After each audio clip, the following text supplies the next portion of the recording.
Et je salue Jean-Luc Lemoyne, bonjour. Excusez-moi, je me suis toujours pas remis du classement des fromages. Moi non plus. Jean-Luc, tous les jours, vous intéressez à un programme pour nous. C'est votre session de rattrapage. Et aujourd'hui, vous revenez sur une émission utile, une émission qui aide les jeunes à trouver leur voie professionnelle. Alors pas du tout, Philippe. Non, pas du tout. J'ai regardé la nouvelle saison des Apprentis Aventuriers sur W9. Alors je sais que dans le titre, il y a le mot apprenti, et que vu le casting, ils ont peut-être besoin d'apprendre un vrai métier. Mais pas de chance. C'est surtout le côté aventurier qui est mis en avant. Ça se passe aux Philippines et des ex-candidats de télé-réalité doivent survivre sur une plage de sable fin. En plein cœur de la jungle, c'est ensemble qu'ils vont apprendre que seule la solidarité les aidera à tenir. T'as même pas de parole. Lui, il me pousse à bout là. Je t'ai pas parlé. Moi, je suis en guerre contre vous. C'est rien de personnel. Elle a pété les plombs, elle. Eh ben, je suis désolée, ça passe pas. Sur le papier, c'était le projet le plus excitant de l'année. Quand tu sais que les candidats de télé-réalité passent leur temps à s'engueuler, faire une émission en leur donnant des machettes, tu dis que ça peut peut-être régler le problème définitivement. Parce que là, on est sur une sorte de Koh-Lanta, enfin presque. Les mecs sont un peu moins stratèges. Je commence à bouillir. Pour moi, c'est pas logique, je ne comprends pas quelque chose qui devrait être logique. J'arrive pas à connecter mes neurones. Bah oui, mais ils sont peut-être restés à la douane, les neurones. Tu sais, quand tu dois tout déposer dans le petit bac pour pas que ça sonne, parfois on oublie de les reprendre. Et niveau candidate, c'est aussi comme dans Koh-Lanta, mais avec une meilleure manucure. Je m'appelle Jennifer, j'ai la trentaine, je suis influenceuse et comédienne, mais j'ai aussi monté mon entreprise de maquillage professionnel et de prothésiste ongulaire.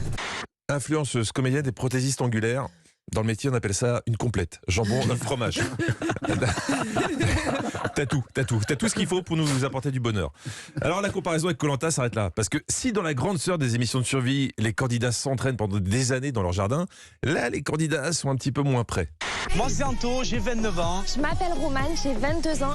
Mais en vrai, j'ai pas du tout envie d'être là et je sais même pas pourquoi je suis là des fois. Moi, je suis poisson, je suis trop sensible. Si je me fais des amis dans l'aventure, ça va être hyper dur de les éliminer. À part les Gémeaux, je veux pas de Gémeaux sur la plage, sinon c'est les premiers qu'on fait sauter. Ah oui. Bah, quand tu mises tout sur l'astrologie pour survivre dans la jungle, ça sent pas la win.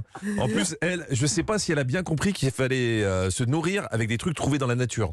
Le vrai souci avec Romane dans cette aventure, c'est que déjà, il faut trouver de la bouffe qui lui plaise à elle. Donc, en gros, si je ratisse la forêt et que je trouve quelque chose, c'est même pas sûr qu'elle aime. Et en plus, j'ai besoin de manger ce que j'aime. Un burger frites, pâtes avec de la sauce tomate. J'ai très peur. Parce qu'à moins de trouver un arbre à hamburger ou une cascade de soda dans la jungle, elle risque de mourir de faim, la dame. Donc tous les candidats sont en binôme. Et notre prothésiste ongulaire de tout à l'heure, là, elle avait une idée très précise de qui elle avait besoin pour survivre dans la jungle. Mon binôme idéal, je voudrais qu'il soit sportif, aventurier, bien musclé, bien gaulé, jeune. Et franchement, la cerise sur le gâteau, ça serait que ce soit genre un ultra beau gosse célibataire. Bon, elle veut pas survivre, elle veut pécho. Ça, c'est vrai. Ce qui est très ambitieux, parce que même le plus beau gosse de la Terre, quand il aura passé 4 jours sans douche, sans brosse à dents, et a porté le même caleçon après avoir mangé des noix de coco pendant une semaine, il risque de perdre un peu de glam. Mais bon, sait-on jamais, allons voir. On va voir Il en rit d'avance. ce que W9 a en stock pour Jennifer.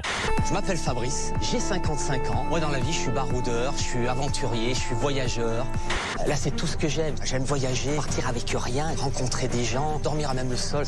Oui, mais ça, c'est un cadeau de la vie. T'attends un jeune beau gosse et on t'offre un mec de 55 ans qui aime dormir par terre et faire caca dans la forêt. J'espère que Jennifer a apprécié sa chance. Par contre, pour la commande du beau gosse, on repassera. J'ai demandé une belle pomme, je me retrouve avec un raisin sec. Dommage. J'ai aussi compris quelque chose grâce à cette émission. Pourquoi dans Koh-Lanta, les équipes sont soit les jaunes, soit les rouges, soit les bleus? Vous savez, vous? Non. Eh ben, parce que ça évite des phrases vraiment très dérangeantes quand elles sont sorties du contexte. Les Noirs, c'est l'ennemi numéro 1. Voilà, ils sont physiquement prêts, ils sont affûtés, ils sont athlétiques. Je vous rassure, il parlait d'une équipe concurrente, c'était pas un militant politique très décomplexé. Alors, on va suivre les apprentis aventuriers dans cette jungle hostile. Enfin, hostile. Faut pas exagérer, même la forêt de Rambouillet a l'air plus sauvage. Parce que cerise sur le gâteau, sur cette plage déserte, il y a quoi? Il y a une épicerie. Non. Si, je vous jure. Meilleur vous serez dans ces épreuves, plus vous aurez de perles. Et vous pourrez acheter des vivres à l'épicerie de la plage. Ah oui, on sent bien le désert, là, la jungle et tout ça. Roman est sauvé avec un peu de chance, il y aura aussi un Burger King de la plage.